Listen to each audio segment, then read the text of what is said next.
ஆண்டவராகிய இயேசு கிறிஸ்து நாமத்துக்கு மகிமை உண்டாவதாக.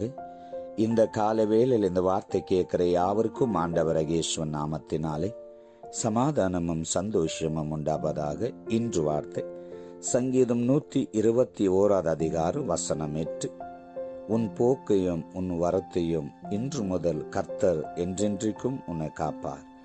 இந்த வார்த்தை கேட்கிற அன்பு மகனே, அன்பு மகளே, உன் போக்கையும் உன் வரத்தையும் கர்த்தர் இன்று முதல் உன்னை ஆசீர்வதிப்பார். உன் குடும்பத்தை அவர் காப்பார், உன் சந்ததியை அவர் காப்பார், உன் எதிர்காலத்தை அவர் காப்பார், உன் தொழிலை அவர் காப்பார், உன் படிப்பை அவர் காப்பார்,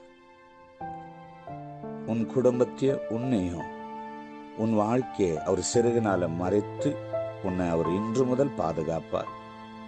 ஊழியம்